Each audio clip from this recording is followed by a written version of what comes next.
अस्सलामुअलैकुम वरहमतुल्लाहि ताला वबरकातुहू। अज़ीज़ साथियों, आजकल बहुत सारी बहनें अपने भाइयों के जुल्म व सितम की वजह से लाचार और बेबस बनी हुई बैठी हैं। अज़ीज़ साथियों, एक बहन ने मेरे सामने अपनी कहानी पेश की कि इस भाई को हमने बड़ी मेहनतों से पाला, माँ के गुज़रने के बाद इसका ख़याल रखा, एक माँ की तरह इसको पाला, इसको बड़ा किया, इसको तालीम दी, हर तरीके से इसका ख़याल रखा, मगर आज इस भाई ने हमें भुला दिया। यानी इसकी शादी हो गई, आज ये हमें वैल्यू नहीं देता, आज हमें घर पे नहीं बुलाता, आज हमें बुरा कहता है, गालियां देता है। और माँ के गुज़रने के बाद हमने इसको पाला, इसको परवान चढ़ाया, मगर उसके बावजूद आज इसकी नज़रों से हमारी अहमियत निकल चुकी है। अजीज़ साथियों, ये बहुत सारे घरों का माहौल बन चुका है कि वो लोग अपनी बहन को बेकार समझते हैं, उसको अपने ऊपर बोझ समझते हैं और ये समझते हैं कि ये कहाँ से आ गई।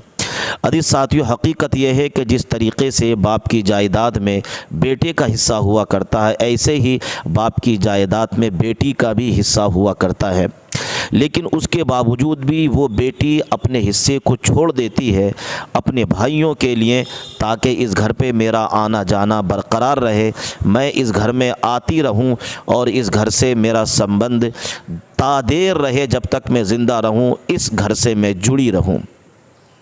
दोस्तों, लेकिन बहुत सारे भाई अपनी बहनों को बोझ समझते हैं, जब वो घर पे आती हैं उनको ताने देते हैं, उनको बुरा कहते हैं, जबकि मेरे नबी करीम सल्लल्लाहु अलैहि वसल्लम ने भी, सरकार मदीना सल्लल्लाहु अलैहि वसल्लम ने भी अपनी बहन शीमा से बेइंतहा मोहब्बत फरमाई। और ये अंदाज़ होता था कि जब वो घर पे आती थी तो सरकार उनके लिए खड़े हो जाया करते थे। यानी अपनी बहन की इज़्ज़त करनी चाहिए, उसका एहतराम करनी चाहिए। यकीनन बहन बहुत बड़ी अल्लाह ताला की नेमत हुआ करती है। हमने तो ये देखा है कि बस्ती में अगर किसी से बहस हो जाए और कोई भाई को बुरा कहने लगे तो बहन अपने भाई के लिए बस्ती की तमाम औरतों से लड़ जाती है, झगड़ जाती है, लेकिन अपने भाई को बुरा कहना गवारा नहीं करती। हमने यहाँ तक देखा है सब साथ जोड़ते छोड़ देते हैं, लेकिन एक बहन ही वो होती है जो मुसीबत में अपने भाई के साथ उसका सहारा बन के खड़ा हुआ करती है। दोस्त हों, उसके रिश्तेदार हों, मुंह मोड़ते हुए नज़र आते हैं, लेकिन आखिरी टाइम में भी भाई की मैयत पर बहन ही रोती हुई नज़र आती है। ये बहन ही हुआ करती हैं जिन्हें अपने भाइयों की परवाह हुआ करती है। अगर भाई परेशान होता है तो ये बहन बेचैन व बेकरार हो जाती है और अल्लाह से दुआ करती है, अल्लाह मेरे भाई की परेशानी को दूर फरमा। तो बहनें अल्लाह ताला का एक अजीम तोहफ़ा हैं, इनका ख्याल रखें, इनकी इज़्ज़त करें, इनके रिस्पेक्ट करें। ये घर पे आएँ तो इन पर ख़र्च करें। बहनों पर, माँ बाप पर ख़र्च करने से, छोटे भाइयों पर, बहनों पर खर्च करने से कमी नहीं आती है। अल्लाह तबारक व तआला ऐसे भाइयों की कमाइयों में बरकत अता फरमाता है कि जो अपनी बहनों का ख्याल रखा करते हैं। इसलिए अल्लाह से दुआ यह है, अल्लाह पाक हमारी बहनों को सलामत रखे। अगर आपको अल्लाह ने बहन अता फरमाई है तो कमेंट्स बॉक्स में ज़रूर बताएं कि आप अपनी बहन के साथ क्या बर्ताव किया करते हैं। अगर उसके साथ आप गलत कर रहे हैं तो अपनी बहन को इज़्ज़त दें, यकीनन अल्लाह आपकी इज़्ज़त में चार चांद लगा दे। तन्हा तन्हा उम्र गुजारे हम, कब तक तन्हा तन्हा उम्र गुजारे हम, अब ये जरूरी है कोई हम राज मिले, अब ये जो भी कुर्सी पर बैठे, जो भी कुर्सी पर बैठे उसको ये याद रहे, तिरंगा जिंदाबाद रहे, तिरंगा जिंदाबाद रहे। हरा सफेद हो या केसरिया सब आबाद रहे, तिरंगा जिंदाबाद रहे, तिरंगा जिंदाबाद रहे। बहुत शुक्रिया, बहुत मोहब्बतें। नहीं, आज बड़ी मुश्किल से तो वो सफेद वाला कुर्ता पजामा उतार के ना यहाँ खड़े होने का मौका मिलता है। आप यहाँ भी वही नारे लगाने लगते हो। वाह वाह वाह। यहाँ मुरादाबाद के तमाम साथी बैठे हुए हैं, ऊपर दिल्ली के लोग बैठे हुए हैं, मेवात के लोग बैठे हुए हैं, और मुझे लगता है कि हिंदुस्तान के हर शहर के लोग बैठे हुए हैं, यकीनन। मेरठ के लोग बैठे हैं।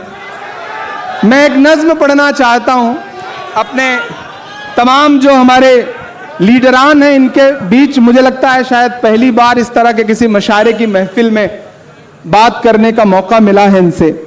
मैं एक नज्म सुनाता हूं जिन नज्मों की वजह से या तो बहुत बदनाम हूं या बहुत मशहूर हूं। कोशिश करता हूं कि वहां पहुंचाऊं आपको। मुझको जालिम का तरफदार नहीं लिख सकते, महाराज ने वो शेर पढ़ ही दिया था। मुझको जालिम का तरफदार नहीं लिख सकते, कम से कम वो मुझे लाचार नहीं लिख सकते। जहां हथेली पे लिए बोल रहा हूं जो सच उसको इस देश के अखबार नहीं लिख सकते। आप ही को हक है भाई। मैं एक नज्म सुनाता हूं जो मेरे दिल के बहुत करीब है। पवन भाई, किशोरी लाल जी, दीपिका जी, राजेंद्र जी, अनिल भाई, सारे लोग, दानिश भाई, राजेश जी, एक नज्म सुनाता हूं। हम एक सुबह सो के उठते हैं तो इलाहाबाद कुछ और हो चुका होता है। हम एक सुबह सो के उठते हैं तो मुगल सराय कुछ और हो चुका होता है। हम एक सुबह सो के उठते हैं तो किसी शहर का नाम कुछ और हो चुका होता है। मुझे तो हैरत है कि वो बरकतुल्लाह साहब जिन्होंने इस देश की आजादी में इतनी बड़ी कुर्बानी दी, उनका भी नाम बदलने की कोशिशों में लगी हैं सरकारें। मैं एक नज्म सुनाता हूं जिसका उन्वान है लाल किला। आहा, आहा, आहा। आपकी दुआओं ने सांसद बना दिया तो अब तो ऑफिशियली इनविटेशन आता है कि भाषण होना है वहां की दीवारों से, तो आइए भाषण सुनने। मैं कभी कभी जब गाड़ी लेके निकलता हूं आसपास से उन दीवारों के, तो मुझे ऐसा लगता है वो दीवारें बात कर रही हैं, वो दीवारें कुछ कह रही हैं। मैं एक नज्म सुनाता हूं और आपने बहुत खूबसूरती से सुना है मशारे को।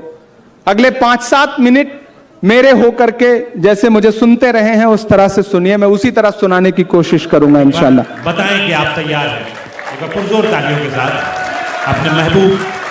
बस आप तसव्वुर करें कि माइक पर इमरान प्रतापगढ़ी नहीं खड़ा है बल्कि लाल किला खड़ा है, और वो जो चचा ऊपर बैठे हैं, अल्लाह सलामत रखे चचा को। आप जब गमछा हिलाते हैं ना तो ऐसा लगता है बिहार में कोई गमछा हिला रहा है। तो आप उसी जोश जज्बे के साथ रहिए। कभी कभी संजीदा होइए, लेकिन ज्यादातर वक्त आप उसी तरह रहिए जैसे आप हैं। जिसकी मस्ती जिंदा है उसकी हस्ती जिंदा है, तो वो जिंदा रहनी चाहिए। क्या कह रहे हैं? वो ऐसे ही 3 बुजुर्ग एक